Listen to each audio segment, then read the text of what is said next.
পরের প্রশ্ন, মহিলাদের ক্ষেত্রে কি বাড়িতে এতেকাফ করার অনুমতি আছে? ভিডিওটি মনোযোগ দিয়ে দেখুন। ইতিকাফ প্রসঙ্গে পবিত্র কোরআনের একটা আয়াত সূরা বাকারা আয়াত 187 বলা হয়েছে, তোমরা তোমাদের স্ত্রীদের সাথে সঙ্গত হও না যখন তোমরা মসজিদে ইতিকাফরত অবস্থায় থাকবে। যেহেতু পবিত্র কোরআনে বলা হয়েছে মসজিদের কথা, তাই পুরুষদের জন্য নিয়ম হচ্ছে মসজিদ ইতিকাফ করতে হবে সেখানেই, আর মহিলাদের ক্ষেত্রে এই নিয়মটা একই রকম। তবে কিছু বিশেষজ্ঞ বলেন যে ইতিকাফ বাসায় করা যাবে। মহিলারা যেখানে ইবাদত করে, একটা হাদিস এরকম বলছে যে ভেতরের ঘরে নামাজ পড়ার চেয়ে বাইরের ঘরে নামাজ পড়া বেশি ভালো, তার চেয়ে উঠোনে ভালো, তার চেয়ে মসজিদে ভালো। তবে তার মানে এই না মসজিদ এর মানে যেখানে সিজদা দেন, মসজিদ শব্দটার অর্থ যেখানে সিজদা দেন। তবে পবিত্র কোরআন যখন মসজিদের কথা বলছে সূরা বাকারা অধ্যায় 2 আয়াত 187, এখানে মসজিদের কথা বোঝানো হচ্ছে, সিজদা জায়গা না। কারণ ভেতরের ঘরে আমরা জামা কাপড় বদলাই, তারপর সহবাস পরবর্তী জানাবা অবস্থায় থাকি।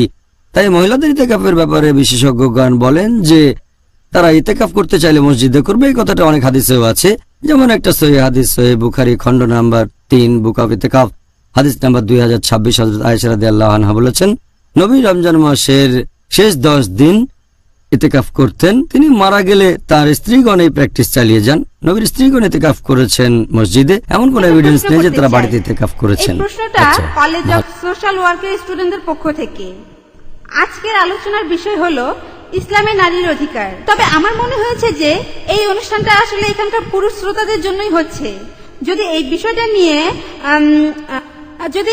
নিয়ে কোনো বিতর্কে আসতে চান, তাহলে সেই বিতর্কটা আপনারা সারা জীবন ধরেই করে যেতে পারবেন। আপনি আপনার প্রশ্নটা করেন, দেখি উত্তর দেওয়া যায় কিনা। এই প্রশ্নটা আমাদের হাতে সময় কম। আচ্ছা, তাই তাড়াতাড়ি প্রশ্নটা করেন।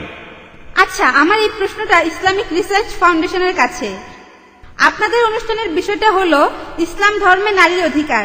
তাহলে আপনাদের স্টেজের উপরে কোনো মহিলা নেই কেন? স্টেজের উপরে কেন শুধুমাত্র পুরুষরাই বসে আছে? এই ব্যাপারটা আসলে এখানে উপস্থিত মহিলা শ্রোতাদেরকে কোনোভাবে সন্তুষ্ট করতে পারছে না। বোন, আপনি প্রশ্ন করলেন যে আজকের এই অনুষ্ঠানে স্টেজের উপরে কোনো মহিলা নেই কেন? কারণ এই অনুষ্ঠানে কোনো মহিলা বক্তা নেই বোন। আমাদের ইসলামিক রিসার্চ ফাউন্ডেশনে প্রত্যেক শুক্রবার একটা অনুষ্ঠান হয় যেখানে মহিলা বক্তা থাকেন আর তারাই কথা বলেন। আজকে আমি এই অনুষ্ঠানের বক্তা আর আমি একজন পুরুষ, আলহামদুলিল্লাহ, আমি কোনো মহিলা নই। আর এখানে আজকের প্রধান অতিথি তিনিও পুরুষ, আলহামদুলিল্লাহ, জাস্টিস এম কাজী। আর কোঅর্ডিনেটর সবাই পুরুষ।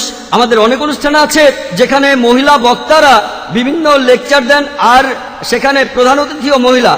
ইনশাআল্লাহ ভবিষ্যতে এমন কোনো অনুষ্ঠান হলে আপনাকে আমন্ত্রণ